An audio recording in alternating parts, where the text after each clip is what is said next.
Good day, my name is Katinka van Cranenburgh. I'm Secretary General of 3IG, the International Interfaith Investment Group, as well as I'm visiting scholar at Esade Business School here in Barcelona, Spain. Today I would like to give a lecture on research we have done, on religious organizations and their investment practices. So the research is called From Preaching to Investing, and it actually looks at the opinions, the practices and the impediments of religious organizations to translate their religious beliefs into their investments. 50% of our respondents came from the USA and 50% from outside of the USA. 90% of the respondents were Christian, mainly Catholics. And the respondents' age was mainly over the age of 55, which is quite interesting. So the ones involved in the religious institutions into investing are certainly the more elderly, let's say. The institutions that responded had a global or a national orientation, so they were not the smallest religious institutions. Okay, so what were the findings we had in our research for faith-consistent investing? Clearly, I think what came out very clear, the opinions of the religious investors was that faith-consistent investing is desirable and it is actually possible. They have a strong belief that through their investments they can actually change corporate behavior and change society at large. They feel the return on investment is important, clearly, but the social, environmental aspects are just as important or maybe even a bit more. They feel that investing according to their beliefs can actually have a positive influence on the financial returns, but could also have a negative influence. So there's no straight line saying it would be good for them, but they feel it could go both ways. And they are actually the ones that we interviewed and the ones that the respondents of the survey, they are very active.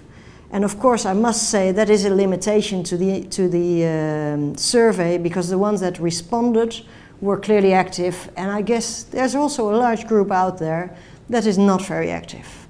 But that's beside the scope of this research. Second, they are driven by the impact of what their investments can do, rather than the financial returns. The impact for them is really important. They have a negative screening mainly on products rather than on countries. And when it comes to engagement, shareholder engagement, then they tend to have a preference of the soft engagement, although they don't scare away of being confrontational and from time to time going into the public domain if they cannot reach their objectives. There is little to no mix with the secular responsible investment community. So you see a lot of secular responsible investing groups and institutions, but the faith groups prefer to become a member of, indeed, religious investor groups. There's a large USA-based ICCR, the Interfaith Center for Corporate Responsibility. You have the ECCR, the Ecumenical Center in the UK. And then there are a few other ones in different countries, and 3IG being the international group. They have their own identity and they have their own language also. There is a small preference for impact investing above positive screening. So when you look at impact investing, the main impact investing themes are community development, affordable housing, microfinance, and environment and clean energy. The fifth findings is that there is a difference between what they believe is good to do, what their opinion is, and what the practices are. And that is because there are certain barriers to faith-consistent investing. Firstly, it is they find it sometimes complex. The financial world is complex and speaks a different language than the religious organizations do. Secondly, it is difficult to make change. Often these religious organizations have been there for ages, and for a new trustee to come in, sometimes they are volunteers, or sometimes they do it aside their regular job. To make a big change in the investment portfolio is a bit, you know, it's a bit scary. So there's a reluctance sometimes to change. They depend a lot on the financial world, and the financial world does not necessarily have the customized tools for them to actually get into faith-consistent investing. So I guess that's for the financial world an important factor where they can clearly improve. And lastly, there are regional differences, not necessarily enormous, but if you look, for example, at negative screening, we see that in the United States, abortion is a theme that is being excluded by many religious investors, whilst in Europe it would be more pornography. So there are little changes there. Positive screens, they do on both sides of the Atlantic, and the types of impact investing, they also differ. Affordable housing is very important in the USA, as well as community development, whilst clean energy again and diversity and inclusion you would see in other regions.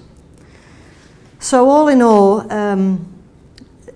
well, this research has found some new, given some transparency on how religious investors think about their investments, what their practices are and what the difficulties are in doing so. I think one of the things that is clear that they all realize that investments have impact. So whether you like it or not, they have it. And that's what they're aiming at on improving. It doesn't end with this research. We are already, together with Vlerick School of Management in Belgium and Esade Business School, 3IG is doing a new research which focuses on shareholder engagement.